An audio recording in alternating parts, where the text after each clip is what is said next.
Επιστρέψαμε, κυρίες και κύριοι, μετά από το διαφημιστικό μας διάλειμμα εδώ στη Δίον Τηλεόραση, από το Ε μέχρι το Χ και σήμερα μαζί σας μέχρι τις 5. Υπενθυμίζουμε τους τρόπους επικοινωνίας με την εκπομπή που μπορείτε να μας βρείτε στο Facebook, στο Twitter, στο Instagram και στο YouTube. Στην ιστοσελίδα της Δίον Τηλεόρασης μπορείτε να δείτε ολόκληρη την εκπομπή εκεί. Και πάμε στον καλεσμένο. Πάμε να καλωσορίσουμε τον καλεσμένο. Έχουμε μαζί μας τον Παναγιώτο Ψωμιάρη, τον οποίο και ευχαριστούμε θερμά που ανταποκρίθηκε στην πρόσκληση για να έχουμε μια κουβέντα, εκτιμούμε, πολύ ενδιαφέρουσα. Καλώς ήρθατε, κύριε Ψωμιάρη. Και ξεκινάω αμέσως. Και καλή χρονιά. Και καλή εκπομπή, γιατί. Ευχαριστούμε πολύ. Ευχαριστούμε πολύ. Ξεκινάω με αυτό που είχατε πει πριν από λίγες μέρες. Εάν η Νέα Δημοκρατία πραγματικά ήθελε να κερδίσει με σιγουριά το Δήμο Θεσσαλονίκης, είχε νικητή τον Παναγιώτο Ψωμιάδη. Η αλήθεια ενοχλεί. Πρέπει όμως κάποια στιγμή να λέγεται υπάρχουν και όρια. Θεωρώ ότι η πιο εύκολη για τη Νέα Δημοκρατία αυτοδιοικητική εκλογική αναμέτρηση είναι ο Δήμος Θεσσαλονίκης. Μια μπουκιά είναι. Μια πατιμπασιά. Είναι πολύ εύκολος αντίπαλος. Όμως, από τη στιγμή που δυστυχώς δεν μου έδωσε τη δυνατότητα ο νόμος και η Νέα Δημοκρατία να είμαι υποψήφιος, γιατί εγώ είμαι νικητής. Δόξα ο Θεός, δεν είναι εγωιστικό. Όσες φορές έχω κατέβει σε εκλογές, με τη βοήθεια του Θεού, του λαού και των συνεργατών μου έχω κερδίσει. Δεν μου έδωσε τη δυνατότητα γιατί. Και πρέπει να ενημερώσουμε τον λαό. Ο Καλλικράτης απαγορεύει σε έναν που είναι τιμωρημένος έκτοτος να συμμετάσχει στις επόμενες αυτοδιοικητικές εκλογές. Ναι, αλλά εγώ τιμωρήθηκα στην περιφέρεια. Για δήμαρχος όμως. Ναι, αλλά εγώ είμαι τιμωρημένος για την περιφέρεια. Γιατί να είμαι τιμωρημένος για το Δήμο? Τι θέλω να πω? Μπορείς να γίνεις πρωθυπουργός, πρόεδρος, βουλευτής, ευρωβουλευτής, δεν μπορείς να γίνεις διαμαρισματικός εδώ δίπλα σε ένα χωριό. Σε ένα χωριό της Θεσσαλονίκης. Σε ένα Δήμο της Θεσσαλονίκης. Έστω και σύμβουλος, όχι δήμαρχος. Αυτό δεν είναι άδικο? Άρα το η Νέα Δημοκρατία, όπως έφερε μια φωτογραφική διάταξη και ο Απόστολος Τζικώστας μέσα σε ένα βράδυ έγινε περιφερειάρχης, δηλαδή δεν είχε το δικαίωμα και αυτός από τον Καλλικράτη, 2 μέτρα, 2 σταθμά. Εκείνος ήταν το καλό παιδί, εγώ είμαι το κακό, εγώ είμαι αιρετικός. Το κόκκινο πανί. Γι' αυτό λέτε και η Νέα Δημοκρατία πέρα από την. Δεν ξέρω γιατί η Νέα Δημοκρατία, αλλά σας λέω ότι ήταν πολύ εύκολο να κατέβω και να πάρω την νίκη στο Δήμο Θεσσαλονίκης. Τώρα, αν θέλουν κάποιοι να παραδώσουν το Δήμο στον σημερινό Δήμαρχο, ας ψάξουν να βρουν αυτό που θα χάσει. Η Νέα Δημοκρατία σήμερα ψάχνει τον υποψήφιο που θα χάσει. Γιατί δεν είναι δυνατό, δεν μπορώ να το χωνέψω στο μυαλό μου. Ένα κυβερνητικό κόμμα, ένα μεγάλο κόμμα όπως είναι η Νέα Δημοκρατία, να ψάχνει τελευταίο Δήμο να βρει υποψήφιο. Που το είδαμε αυτό, ρε παιδιά. Και μάλιστα για τη Θεσσαλονίκη. Δεν είναι δυνατόν. Θέλεις ένα δήμαρχο, τι μας έτω ένα χρόνο πριν. Όποιος και να είναι, πώς μπορεί να αντιμετωπίσει έναν δήμαρχο. Δεν είναι ισχυρός αντίπαλος ο κ. Μπουτάρης? Η μόνη επιλογή της Νέας. Υπήρχαν και πολύ πιο δυνατοί. Πατουλίδου δεν ήταν δυνατή. Ο κ. Χαϊτσάβας δεν ήταν δυνατός. Ο κ. Μπόλαρης δεν ήταν δυνατός. Και όμως τύθηκαν. Γιατί? Όχι γιατί εγώ το κοκαλάκι. Αλλά εγώ είμαι ένας με το λαό. Εγώ εκφράζω τον ίδιο το λαό. Την επόμενη μέρα των εκλογών, εγώ ήμουνα στα λαγκάδια, στις ρεματιές, στα καφενεία των χωριών. Δεν πάω ένα μήνα πριν. Και στο κάτω-κάτω, να μου επιτρέψετε να σας πω, ο καθένας έχει την ιστορία του. Έχω 32 χρόνια νίκες και ο σημερινός δήμαρχος έχει μία νίκη. Ναι. Και ξέρουμε τώρα πώς έγινε, εμείς καλίζουμε. Άρα θεωρείτε δηλαδή τη Θεσσαλονίκη χαμένη υπόθεση? Μα με στείλετε 2,5 μήνες πριν. Δεν βρέθηκε ο Δήμος χαμένος, ποτέ δεν είναι. Η ελπίδα πεθαίνει τελευταία. Όμως θα μου επιτρέψετε να σας πω ότι εμένα ως τέλος της Νέας Δημοκρατίας δεν με τιμά να μιλώ σήμερα γιατί δεν υπάρχει υποψήφιος. Τι να σας πω, μπορεί να βρει το αστέρι. Αλλά όταν οι βουλευτές έχουν αποκλειστεί, από ό,τι προφορούμε λίγη ώρα πριν. Ακούγονται διάφορα ονόματα. Εντάξει, σας είπα, τελευταίο του κυρίου Καλαφάτη. Ψάχνει το άτομο που μπορεί να χάσει. Και ο Καλαφάτης, από ό,τι ξέρω, είπε όχι. Η Ράπτη είπε όχι. Ποιος μένει τώρα? Ας βρουν τον κύριο Σιμόπουλο, Γενικό Γραμματέα. Καλός είναι. Τι να σας πω. Έχει και ανοιχτό λογαριασμό με τον κύριο Μπουτάρη, ο κύριος Σιμόπουλος. Εντάξει, δεν έχει σημασία. Αυτά διακρίνω, επειδή είχα δει και παρακολούθησα κάποιες δηλώσεις που κάνατε και τις προηγούμενες ημέρες, που είπατε ότι η ζωή μου κρεμασμένη στα μανταλάκια. Διακρίνω ότι σε κάποιες στιγμές βγάζετε ένα παράπονο και μία στενοχώρια. Με συγχωρείτε. Και επειδή δικαιολογημένα βεβαίως, απλά επειδή σας έχουμε συνηθίσει πιο μαχητικό και πιο δυναμικό. Δηλαδή, νομίζω ότι με συγχωρείτε, εμένα προσπάθησαν κάποιοι να με γονατίσουν, προσπάθησαν κάποιοι να με γονατίσουν, κοινωνικά, οικονομικά και πολιτικά. Μία καριέρα 32 ετών, ξαφνικά έρχεται ένα πρόσημο που μείωσα και είχα και τη δυνατότητα από τον νόμο, γιατί ο νόμος της σαφής, διακριτική ευχέρεια, εξάλλου πήρα χαρτάκια από την νομική μου υπηρεσία, εγώ δεν είμαι νομικός. Λέω, παιδιά, μπορώ. Τώρα το τι έγινε, ας το αφήσουμε. Εγώ τιμωρήθηκα αυστηρά από τη δικαιοσύνη, πιστεύω στη δικαιοσύνη, έχω εμπιστοσύνη στη δικαιοσύνη και ελπίζω στη δικαιοσύνη. Όμως δεν πρέπει να έχω παράπονο. Ξαφνικά έρχονται τα δικά μου παιδιά, η δικιά μου οικογένεια, αυτούς που εγώ έκανα μάγκες, που ευεργέτησα, και ο τουρισμός δεν τους ξέρει η μάνα τους. Η διπλανή πόρτα δεν τους ήξερε. Έχετε πει ότι σας έχουν προσεγγίσει όλοι. Και ξαφνικά έρχονται και με βάζουν μαχαιριά. Και ξέρετε, γιατί πειθάρχησαν πριν ένα χρόνο στην εντολή του κόμματος. Και γιατί δεν πειθαρχείτε και τώρα. Δεν κατάλαβα. Γιατί δεν πειθαρχείτε. Αλλά το μέλημα το δικό μου είναι και αν θέλετε, η πρόταση είναι ενωμένη να πάμε για τις εκλογές. Μέσα σε ένα πνεύμα σύνεσης, ψυχραιμίας και σεβασμού στον κόσμο. Αυτή την ομάδα, την νικηφόρα, την αίτητη, την ψήφισε ο λαός μέχρι το τέλος. Μην πάμε διχασμένοι. Γιατί πρέπει να σας πω ότι σήμερα οι μισοί που υπέγραψαν πριν 3 μέρες για τον κύριο Τζικώστα, υπογράφουν τώρα για τον κύριο Ιωαννίδη. Τι να πιστέψω, ρε παιδιά. Δεν πρέπει να είμαι πληγωμένος. Εγώ δεν είμαι ο επικεφαλής αυτής της ομάδας, δεν άλλαξε ο επικεφαλής. Ασχέτως αν δεν το επικαλούμε. Ο κύριος Τζικώστας είναι περιφερειάρχης με 50 ψήφους. Εγώ είμαι περιφερειάρχης με 1,5 εκατομμύριο ψήφους. Παρ' όλα αυτά λέω, στηρίζω την ομάδα. Αλλά αλίμονο στους αγνώμενους και στους αχάριστους. Και εδώ στο νομό σας έχετε. Και εδώ στο νομό σας έχετε. Να ξέρετε ότι αυτή είναι δυστυχισμένη. Δυστυχισμένη όχι απέναντι σε μένα. Στα μάτια του λαού που τους τίμησε. Στηρίζετε την υποψηφιότητα του Τζιτζικώστα εσείς? Πού επισήμως πια έχει ανακοινώσει? Τώρα θέλετε να κολυμπήσουμε στα βαθιά, να πάμε εδώ στην παραλία την ωραία που έχετε. Ή του κ. Ιωαννίδη? Προσέξτε με. Εγώ δεν πρόκειται να ανοίξω κανένα χαρτί. Όποιος καταλαβαίνει από τα λόγια μου, καταλαβαίνει. Με ενδιαφέρει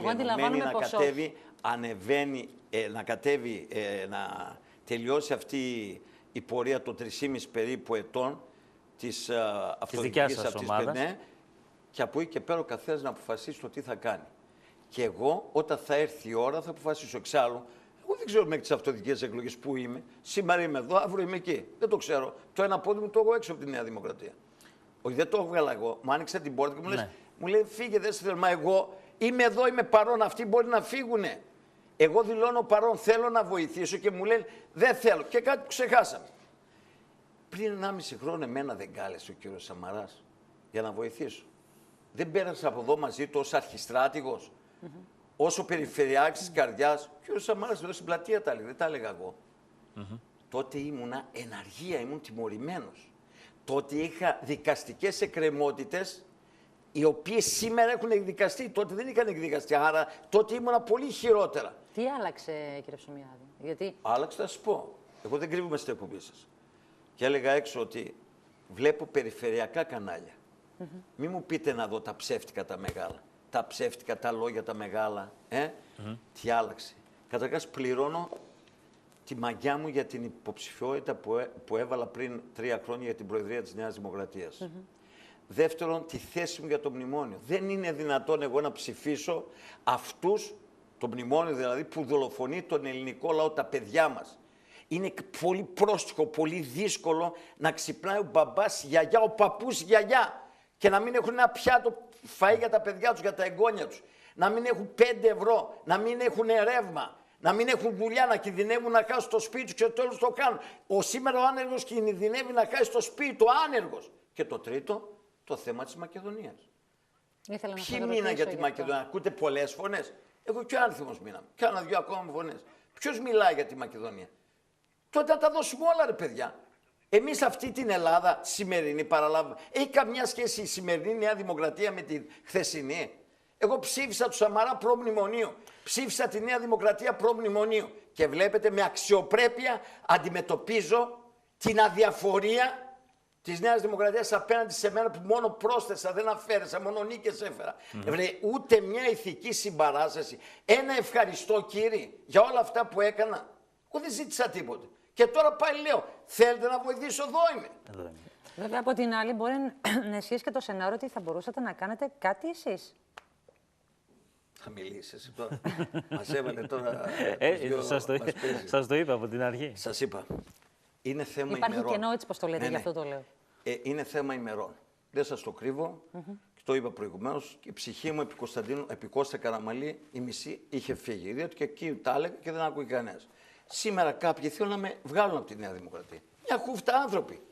Μια χούφτα, δεν είναι παραπάνω. Ναι, αλλά και εσείς λέτε ότι δεν συμφωνείτε με τη Νέα Δημοκρατία στην ουσία. Λέτε ότι δεν ψηφίζω μνημόνιο. Δεν θέλω. Η Νέα Δημοκρατία συμφωνεί με αυτά που έλεγε προεκλογικά. Η Νέα Δημοκρατία δεν συμφωνεί. Τότε εγώ συμφωνώ, εκεί έμεινα. Όταν βγήκα στα λαγκάδια πριν 1,5 χρόνο ρεματιές στα καφενεία, στα εργοστάσια, στα χωράφια, αυτά έλεγα. Τι να πω τώρα, άλλα. Άρα υπάρχει κενό. Άρα προχωράμε σε κάτι. Όχι, απλώς λέω, υπάρχει χρόνος να αλλάξουμε, όχι απόλυτα, διότι αλλάξαν και οι συνθήκες, εγώ το αντιλαμβάνομαι.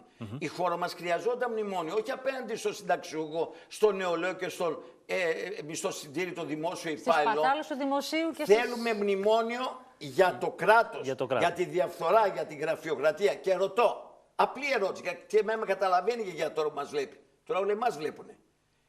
Όταν φύγει η Τρόικα, όταν φύγει το μνημόνιο, θα είναι καλύτερη η Ελλάδα ή χειρότερη? Πολύ χειρότερη. Πολύ χειρότερη. Έχουν ισοπεδωθεί τα πάντα. Έχει εξαθλιωθεί ο ελληνικός λαός και πάνω απ' όλα η μικρομεσαία τάξη, η αστική τάξη, η πρώην μικρομεσαία, δεν υπάρχουν μικρομεσαίοι τώρα, έχουν κλείσει τα πάντα. Ποια είναι η πρόταση? Η πρόταση μία είναι. Ούτε ΣΥΡΙΖΑ, ούτε Νέα Δημοκρατία. Σε προτάσεις. Μπορούμε να καθίσουμε, να πιούμε ένα καφέ, κύριε Αρχηγοί, εσείς, στην Αγγλική, στο Ζάπιο. Πού το είδατε? Ποτέ δεν κάθισαν να συνοηθούν. Χρόνια έχω να δω τους πολιτικούς εργούς ο ένας να καλεί τον άλλο. Να καθίσουν να συνοηθούν, να κατασώσουν ένα σχέδιο, ένα πρόγραμμα, μια πρόταση και να πάμε όλοι μαζί με τον κύριο Παπούλια 2 λεπτά, δεν ολοκλήρωσα, και να πάει στην Ευρωπαϊκή Ένωση και να πούν αυτά έχουμε σήμερα, αυτά μπορούμε να δώσουμε. Μαζί φυσικά με την επιμήκυση, με πιο χαμηλότερο. Με τους συγκεκριμένους που έχουμε όμως δεν γίνεται. Από εκεί και πέρα. Αν δεν γίνει αυτό, τότε με συγχωρείτε. Ο κόσμος το ζητάει, φαίνεται στις δημοσκοπήσεις, το λέει. Θα φτάσω και εκεί. Από την άλλη, μιλά χρόνια τώρα για ανάπτυξη. Ποια ανάπτυξη? Είδατε που θέλει ανάπτυξη? Είδατε επενδύσεις? Με αυτό το φορομπηχτικό σύστημα μπορεί να υπάρξει ανάπτυξη? Πρέπει να πεις χρήμα στην αγορά, ρευστό. Οι τράπεζες, ξέρω, έχουν προβλήματα. Να ανοίξουν όσο μπορούν τα ταμεία τους. Αυτή είναι η δική μου πρόταση. Τώρα τα άλλα που ακούμε, τα τεχνοκρατικά, και αυτά είναι μπαρούφες. Για ποιο πλεόνασμα, μωρέ? Για ποιο πλεόνασμα? Ο πατέρας σου, αν δεν έδινε το μεροκάματό σου, το αφεντικό εδώ, δεν πλήρωνε κανένα, δεν πλήρωνε τι δεν θα είχε πλεόνασμα. Πλεόνασμα θα έχει. Έτσι. Ναι, πρέπει να βοηθήσουμε την κυβέρνηση, να φανεί ότι έχουμε πλεόνασμα, να κάνουμε μούγκα. Αλλά όχι να κορυδεύουμε το ελληνικό λαό. Άρα πού καταλήγουμε, κύριε Ψωμιάδη? Καταλήγουμε ότι εγώ περιμένω λίγο ακόμη. Μαγικές λύσεις δεν υπάρχουν στη Νέα Δημοκρατία. Λύσεις υπάρχουν, μείναμε πολύ λίγοι για να είμαστε διχασμένοι. Εγώ περιμένω λίγο ακόμη πως μπορεί αυτή η μεγάλη οικογένεια του Κωνσταντίνου Καραμαλή να ενωθεί. Πώς μπορεί να γίνει αυτό? Και ξέρετε, στη Νέα Δημοκρατία πρέπει να καταλάβουμε κάτι. Πρέπει να πιαστούμε ο ένας χέρι με μαλλί με μαλλί, άμα λέγατε θα το καταλάβαινα, κύριε, αλλά τώρα χέρι με χέρι δεν το βλέπω. Χέρι με χέρι να πιαστούμε, γιατί θα χαθούμε στο τέλος. Πιάστε πριν 1 χρόνο, πριν 1,5 χρόνο, η Νέα Δημοκρατία ήταν ολοκληρωμένο περίπου σώμα. Έφυγε ο Καμένος, έφυγε ο Καρατζαφέρης, έφυγε ο Πολύδωρος, έφυγε ο Ζώης, φύγαν βουλευτές, έφυγε ο Νικολόπουλος, ένα μεγάλο κομμάτι πήγε στη Χρυσή Αυγή. Η Χρυσή Αυγή μας φταίει. Εμείς καταδικάζουμε, εγώ προσωπικά καταδικάζω ακραίες συμπεριφορές της Χρυσής Αυγής. Αλλά μόνο η Χρυσή Αυγή. Γιατί την αριστερή βία δεν την καταγγέλουμε? Ξεχνάμε το τι γινόταν πριν μερικά χρόνια? Από εκεί και πέρα η Χρυσή Αυγή πολεμιέται πολιτικά, όχι με τέτοιες συμπεριφορές. Όταν δεν έχεις κράτος δικαίου, όταν υπάρχει φτώχεια, ανέχεια, δυστυχία, τι να σε κάνει ο πολίτης? Δεν θα είναι Χρυσή Αυγή, θα είναι Παναγιώτης Ψωμιάδης, δεν είναι πατρίδα. Θα είναι κάτι άλλο. Έχουμε υποψήφιο επίσημο και ανεπίσημο στη Θεσσαλονίκη, υποψήφιο επίσημο και ανεπίσημο στην Αθήνα. Έχουμε υποψηφίους που τους θέλουν η βάση, δεν τους θέλει η ηγεσία. Εγώ δεν τη βλέπω, δεν το βλέπω αυτό το νοτικό κλίμα, ούτε βλέπω στο μέλλον να πιάσουν χέρι-χέρι. Είναι αυτό που είπα, μαλλί με μαλλί ίσως. Συνεδρίασε κανένα κομματικό όργανο να επιλέξει υποψηφίους? Αφήνω Στις μεγάλες πόλεις που είναι βέτο δεν του έχει Σαμαρά. χρήματα και... Όχι, με συγχωρείτε. Μπράβο. Άρα για τη Νέα Δημοκρατία, για το ΠΑΣΟΚ, για το ΣΥΡΙΖΑ, η αυτοδιοίκηση είναι ανεξάρτητη. Ναι. Ανεξάρτητη. Αυτό δεν ακούμε πριν μια εβδομάδα. Ναι. Και σήμερα όλοι έχουν πάρει τις ευλογίες. Για μένα παράδεκτο. Και να σας πω κάτι ακόμη. Γιατί στην κοινωνία μέσα μόνο βουλευτές και στελέχη, δεν υπάρχουν στελέχη μέσα στην κοινωνία, να βρούμε επιχειρηματία, να βρούμε δεν ξέρω οποιοδήποτε. Πιστεύετε ένας επιχειρηματίας θα μπορούσε να είναι, για παράδειγμα, στη Θεσσαλονίκη ικανός αντίπαλος του Νιν Δημάρχου? Αφήστε, δεν είναι αντίπαλος τώρα. Αντίπαλο για τους άλλους είναι. Τι αντίπαλος? Δεν υπάρχει. Εγώ θα μιλήσω κάποια στιγμή. Θεωρείτε τελειωμένη υπόθεση του Θα μιλήσω εγώ. Το ρώτησα και εγώ. Όταν θα έρθει η ώρα, θα μιλήσω για το Δήμαρχο, για τις πράξεις του, για το έργο του, για τη συμπεριφορά του. Δεν είναι ώρα να ανοίξει. Και στο κάτω-κάτω δεν μου πέφτει και λόγος. Αλλά σας είπα, για μένα ήταν μια μπουκιά, δεν ήταν τίποτε. Και ήταν εύκολο. Όπως φέραν τροπολογία για τον Απόστολο, που φαίνεται σήμερα γνώμων όμως, για τη Νέα Δημοκρατία, μετά από μένα, διότι διορισμένη είναι αυτή. Εδώ η κυρία που έχετε, την οποία εύχομαι ότι καλύτερο, διορισμένη. Λέτε. Ναι, η Σοφία, είναι διορισμένη. Ας πάψουν να λένε ότι είμαστε εκλεγμένοι. Και στο κάτω-κάτω χρωστάνε και σε μένα και στη Νέα Δημοκρατία. Σήμερα, γιατί είναι απέναντι από τη Νέα Δημοκρατία? Εγώ είμαι γιατί έχω τους λόγους μου. Δεν είμαι ευνοούμενος. Θεωρείτε ότι είναι αγνώμονες και αχάριστοι? Και το είπε και πριν από λίγο, ναι. Επειδή στηρίζουν την υποψηφιότητα της Τζικώστα. Πεςτε μου γιατί και δεν είναι. Και απέναντί μου και απέναντι στη Νέα Δημοκρατία. Άρα και υπάρχει και το θέμα απέναντι στη Νέα Δημοκρατία. Για εσάς να κάνουν? Ένα ευχαριστώ καταρχάς. Μια ηθική στήριξη. Μια νομική στήριξη. Έχω διαλυθεί οικονομικά με τους δικηγόρους, με τα δικαστήρια, με τα ταξίδια. Ένα μεγάλο κόμμα έχει και τους δικηγόρους, την ΕΚΟ δικηγόρο. Τίποτα. 18 μήνες έχω να μιλήσω με τη Νέα Δημοκρατία, το ξέρετε. Εγώ άξιζα τέτοια συμπεριφορά. Και στο κάτω τι έκανα? Σας είπα, τότε ήμουν πιο πολύ τιμωρημένος. Εγώ δεν ζητάω καμία βοήθεια στα δικαστήρια. Εγώ έχω ψήφιση του δικαίου. Βοήθεια σας έχουν ζητήσει, στήριξη, δημόσια Πώς δήλωση, όλοι που ψήφι. Ακόμα και από την Αθήνα. Να βγείτε να πείτε ότι... Και η πολιτική αρχή, το μικρότερο κομμάτι της κεντροδεξιάς, τι λέει, πότε θα κατέβεις κάτω? Όταν θέλω εγώ θα κατέβω. Πρέπει να πάρω την εντολή από το λαό, γιατί με ρωτάνε όλοι τι θα κάνεις. Όταν πάρω την εντολή, εμένα φέντης μου είναι αυτός ο λαός. Ποτέ δεν έκανα καμία κίνηση αν δεν μιλούσα με το λαό και όταν δεν ένιωθα μέσα μου εκείνο το σήμα το ψυχικό, διότι εγώ μέσα μου, πρέπει να ξέρετε, πάνω απ' όλα έχω το Θεό. Την Παναγία, τις αξίες από τους γονείς μας και ιδιαίτερα εμείς οι πόντιοι, έχουμε κάτι διαφορετικό. Χωρίς να παραβλέψω ότι όλοι έχουν τις αξίες τους έτσι. Αλλά εντάξει, έχουμε ένα πόνο εμείς, της προσφυγιάς. Με ένα γονείς μου γεννήθηκαν και οι δύο στον Πόντο. Ξέρω πώς ήρθαν εδώ ξυπόλυτοι. Κυρία Ρεπούση δεν ξέρει. Αυτή η ατραξιόν. Γιατί μέσα στη Βουλή υπάρχουν και τα γάρια. Τράγοι. Υπάρχουν μασκαράδες. Όπως? Κάποιοι τόσα χρόνια, ιδιαίτερα τα τελευταία χρόνια, θέλαν να με κάνουνε μπάσταρδο της παγκοσμιοποίησης, να με κάνουν πολιτικό ρουφιάνο. Δεν έγινα. Γιατί πώς το να λέτε γίνω? αυτό? Να γίνω στρατολογημένος στο σύστημα. Γεσμέν, γιατί με καθάρισαν, έχω κάτι εις βάρος μου. Ξέρετε ότι δεν υπάρχει κατάχρηση, υπεξαίρεση, δόλος, πλουτισμός, κατάτμιση των έργων δεν υπάρχει. Όλα τα έργα γίνανε νόμιμα, δεν λείπει ένα ευρώ. Γιατί με ταλαιπωρείτε? Ό,τι κάνα σε όλη την Ελλάδα έκανα κι εγώ. Αλλά είμαι ο Παναγιώτης Ομιάδης που ενοχλώ. Η δημοτικότητά μου. Άρα θέλουν να σας κόψουν τα πόδια ουσιαστικά. Το έργο μας. Κοιτάξτε, αφού δεν μπόρεσαν μέχρι τώρα να τα κόψουν, δεν θα τα κόψουν. Και θα σας πω μια πραγματικότητα, είναι το δεύτερη φορά που το λέω και μάλιστα σε περιφερειακό κανάλι. Πριν λίγες μέρες ήμουν στο Καμαξίμου. Όταν τελείωσε η συζήτηση με κάποιους εκεί, αυτά τα κακά πνεύματα που υπάρχουν πάνω Μαξίμου, υπάρχουν κακά πνεύματα, ξέρετε. Βγήκα, πήγαινα προς το συνεργάτη μου να φύγω το αυτοκίνητο, με το ταξί. Με σταματάει ένας δημοσιογράφος, βουλικός των πρεσβειών και του συστήματος. Να παρακολουθείς τι λέω. Ναι. Όπως σε βλέπω εγώ στην τηλεόραση όταν λες ειδήσεις, έτσι να με παρακολουθείς. Είπαμε τι είπαμε και μετά μου λέει, Παναγιώτη, αν κάνεις κάποια κίνηση, κάποιο κόμμα, την άλλη μέρα θα σε βάλουν χειροπέδες. Ακούσατε? Μάλιστα. Έχω γίνει ο φόβος και ο τρόμος. Ποιος εγώ που λέω είμαι εδώ, είμαι παρόν, θέλω να βοηθήσω, θέλω να σας φέρω νίκες και λέτε όχι. Ποιοι είστε εσείς ρε παιδιά? Θα κρίνεται έναν άνθρωπο 32 χρόνια προσφέρει μια χούφτα άνθρωποι. Ναι, να σεβαστώ τον κύριο Σαμάρα. Ξέρω τη γενναιότητά του, δουλεύει, μας έβαλε, μας κράτησε μέσα στην ΕΟΚ. Από εκεί και πέρα μου ψωμιάριζαν και υποψήφιος πρόεδρος Νέας Δημοκρατίας με 15%. Το ξεχνάνε, εγώ ποτέ δεν το είπα. Ποτέ δεν το εκμεταλλεύτηκα. Αλλά κάποια στιγμή λες, γιατί ρε παιδιά. Ενόχλησε τότε που κατέβηκα, χάλασα, μήπως σου είπα, μήπως ήθελαν κάτι άλλο. Προφανώς. Θα μιλήσω κάποια στιγμή. Αν δεν προλάβω να με κλείσω το στόμα και τα μάτια, θα μιλήσω. Δεν μπορώ. Τώρα προσπαθώ. Εντάξει. Είπατε λοιπόν ότι περιμένετε από τη Νέα Δημοκρατία να κάνει μια κίνηση.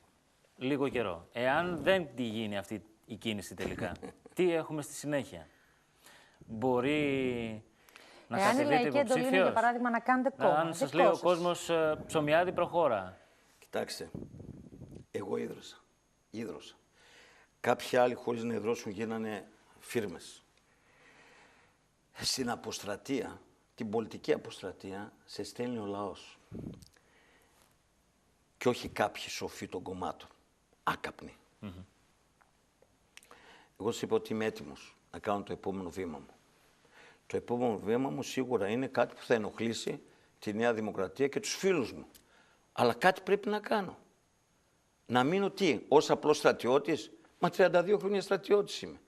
Ό,τι κέρδισα, το κέρδισα με αυτόν τον κόσμο και με τον ιδρώτα μου. Δεν μου χάρισε. Δεν είχα καμιά διορισμένη θέση εγώ και ποτέ δεν ζήτησα. Από εκεί και πέρα όμως πρέπει να πω σε κάποιους εκεί της Θεσσαλονίκης να μην θεωρείς ποτέ ότι είσαι νικητής αν δεν μπεις στη μάχη και την κερδίσεις. Εγώ πάντοτε έμπαινα. Και έμπαινα στα δύσκολα και στα βαθιά. Εκτιμώ ότι το λέτε για τον κύριο Τζιτζικώστα αυτό. Έμπαινα στα δύσκολα και στα βαθιά. Και κέρδιζα, πάλευα. Ας παλέψουν να βγουν μια φορά, ρε παιδιά. Εδώ μιλάμε για ανθρώπους που δεν έχουν εκλεγεί. Το αποκλείεται να βγει. Ποιον? Το κύριο Τζιτζικώστα αποκλείεται. Γιατί εγώ δεν είπα τίποτε. Όχι, ρωτάω εγώ. Ξέρετε τι θα κάνει.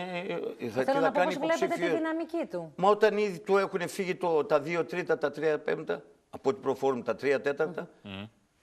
Αλλά φταίει ο Τζικώστας. Ο Τζικώστας σου λέει, εντάξει, εγώ θα κατέβω, καλά κάνει. Αυτοί που υπέγραψαν πριν μια εβδομάδα, αυτοί που υπέγραψαν τότε και πειθάρχησαν πριν ένα χρόνο για να φύγω εγώ, γιατί υπέγραψαν για τον Τζικώστας και δεν πειθάρχησαν με το κόμμα και σήμερα κάνουν κολοτούμπα. Δηλαδή αυτά δεν είναι καλά, ρε παιδιά. Και δεν είναι καλά γιατί είναι μια παρέα, είναι καλά παιδιά. Απλώς χρειάζεται να έχεις και βαριά κάκαλα. Παιδιά, αλλά παρασύρθηκαν. Πρέπει να έχεις και βαριά κάκαλα, ωραία. Κατάλαβες. Θέλω να ρωτήσω κάτι άλλο, κύριε Ψωμιάδη, επειδή είπατε νωρίτερα για το μακεδονικό. Είπατε για το μακεδονικό και είστε εσείς και ο Άνθιμος, είπατε χαρακτηριστικά. Θεωρείτε ότι είναι τελειωμένη η υπόθεση? Γιατί πράγματι δεν υπάρχουν αντιδράσεις, πράγματι δεν βλέπουμε κι εμείς. Και έχει προχωρήσει το κάτω θέμα. Κάτω το τραπέζι, κανείς δεν ξέρει τι γίνεται. Τα ψηλά γράμματα της εξωτερικής πολιτικής δεν τα ξέρουμε και δεν πρέπει να αναμειγνιόμαστε όλοι μας. Έτσι. Από εκεί και πέρα, δεν είναι δυνατόν να έρχεται ο Σκοπιανός βουλευτής μέσα στο Ελληνικό Κοινοβούλιο και παρουσιάζει του μόνο του Βενιζέλου και Τραγάκη, αλλά και βουλευτών. Και να λέει, να μιλάει για τη δημοκρατία των Σκοπίων. Και εμείς μούγκα. Ένα αυτό. Δεύτερον, είναι δυστυχία για μια χώρα, για ένα κρατήδιο, να μην έχει τη δική της ιστορία και να θέλει να κλέψει την ιστορία μιας γείτονας χώρας.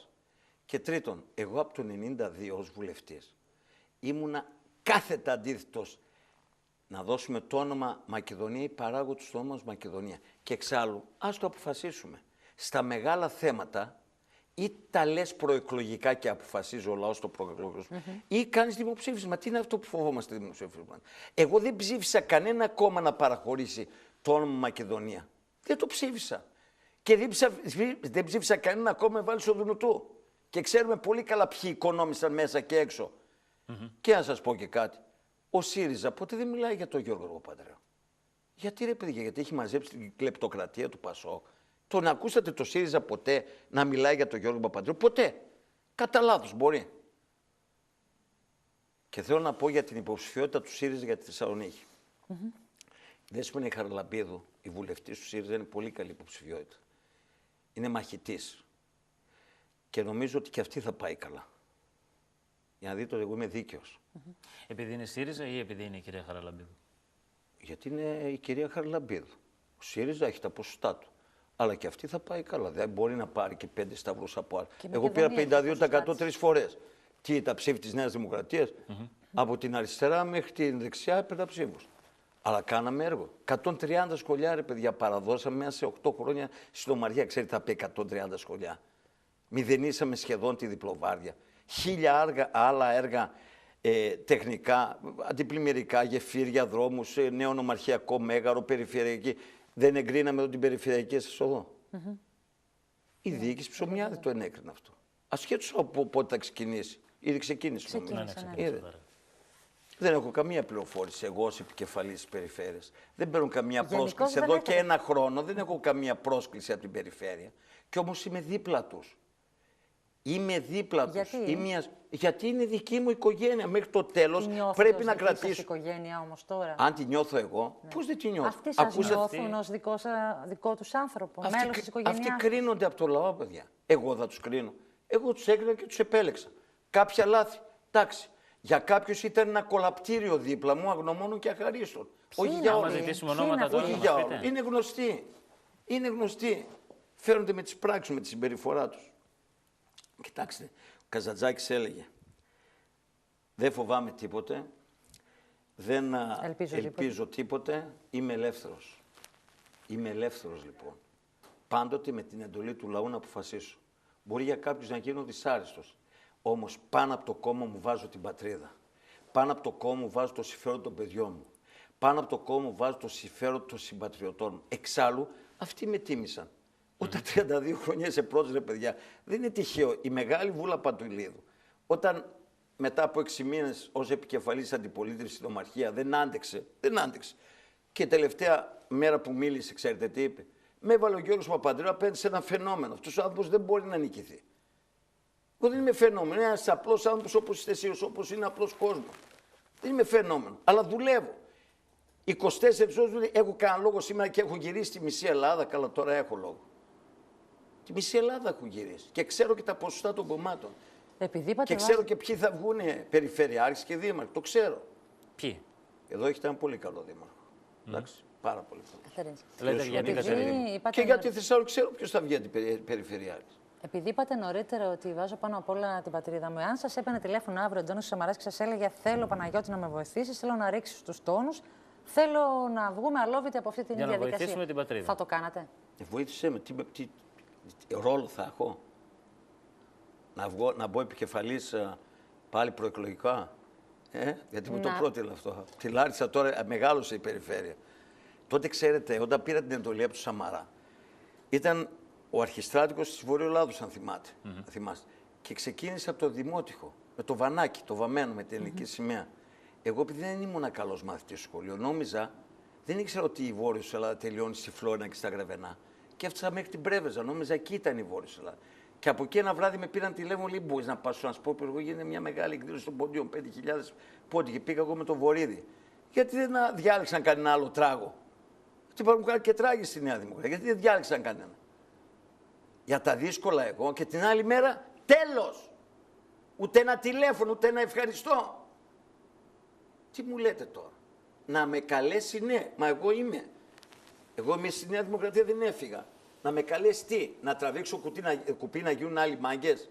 Μόνο ο Άδωνης ο Γεωργιάδης τόλμησε και το είπε 2 φορές στο Μέγκα, εκείνη την εποχή που είπε αν δεν ήταν ο Ψωμιάδης, σήμερα θα είμαστε στα σπίτια μας. Γιατί μένετε ακόμη στη Νέα Δημοκρατία? Για αυτόν τον κόσμο. Είναι εύκολο να αφήσω τον κόσμο. Δεν θα σας ακολουθούσε, λέτε? Κάνε λίγο υπομονή. Κάνε λίγο. Ένα τελευταίο πράγμα θέλω να ρωτήσω. Ξέρω, σας πήρα μονότερα. Τα ξέρω τα. Ένα τελευταίο πράγμα θέλω να σας ρωτήσω. Τι πιστεύετε ότι θα γίνει στο θέμα του Μακεδονικού? Θα αργήσει για να βρεθεί λύση. Πιστεύω ότι την λύση την έχουν τελειωμένη εις βάρος των εθνικών θεμάτων. Περιλαμβάνει τη Μακεδονία μέσα τώρα. Ναι, εις βάρος των ελληνικών θέσεων, γιατί από τότε που γεννηθήκατε, μιας και εγώ είμαι λίγο μεγαλύτερος λίγο, όλο δίνουμε στα εξωτερικά θέματα. Πέστε μου κάτι που να κερδίσαμε. Ένα θέμα. Δίνουμε, μέχρι πού θα πάει. Από αρχής ιδρύσεως του ελληνικού κράτους. Όχι, με συγχωρείς, τώρα όσο μπορείς να θυμηθείς πριν 5-10 χρόνια. Έχεις αντιληφθεί ότι δίνουμε και τα πετρέλαια θα δώσουμε και το αέριο θα δώσουμε. Αν μην πω τι άλλο θα δώσουμε. Έτσι είναι. Ο Παναγιώτης ο Ψωμιάδης τι μπορεί να κάνει γι' αυτό? Να αγωνιστώ με τις υγιείς δυνάμεις και με τις μικρές μου δυνατότητες, είτε μέσα στη χώρα, είτε εκτός χώρας, μιας και με ενδιαφέρει και το Ευρωκοινοβούλιο, να αγωνιστώ για κάτι καλύτερο για τη χώρα. Δεν χρειάζεται μια δυνατή φωνή της Μακεδονίας. Υπάρχει πιο δυνατή φωνή, καθαρή, υπάρχουν άξιοι εκπρόσωποι των κομμάτων. Όμως, εγώ δεν μετακινήθηκα, έτσι πάω. Ούτε από εδώ, ούτε από εκεί. Θα μπορούσα κι εγώ να είχα και με τον Καραμαλή μια θέση και με τον Σαμαρά με το λαό. Στην Ευρώπη μπορεί να προσφέρει ο Ψωμιάδης. Δεν χρειάζεται και ένας πόντιος στην Ευρώπη, ρε παιδιά.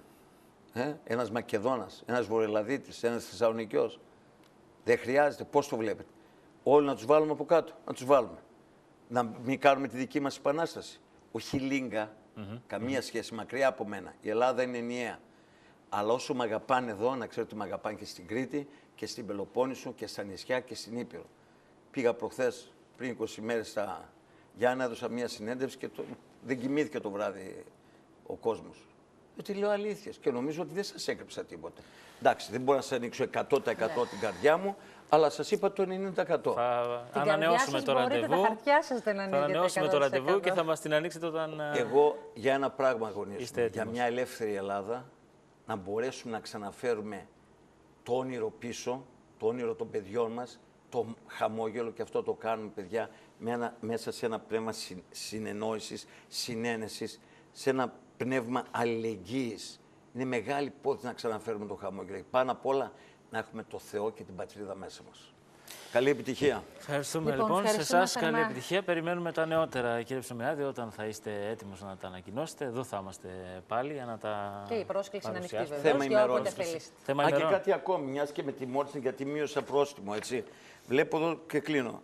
Βλέπω εδώ μια δήλωση του κυρίου Ράχεμπαχ, του πρωθυπουργού, δεν ξέρω πώς θα το πείτε. Μην βάζετε τρελά πρόστιμα που δεν μπορείτε να τα εισπράξετε. Εδώ. Και εγώ τιμωρήθηκα γιατί μείωσα μέσα στις νόμιμες διαδικασίες το πρόσωπο. Να είστε καλά. Και ο ΩΣΑ έβγαλε μια μελέτη που λέει είναι υπeraισιόδοξα όλα. Δημήτρη μου και Εύη, να είστε καλά. Χρήστος. Χρήστο και. Κάτι λέει κάποιος Δημήτρης για μας. Κάποιος, μάλλον. Λοιπόν, κάπου εδώ θα σας ευχαριστήσουμε για σήμερα. Περάσαμε λίγο την ώρα μας, αλλά δεν πειράζει. Ο κύριος Ψωμιάδης είναι πάντα χυμαρώδης και απολαυστικός για να τον ακούς.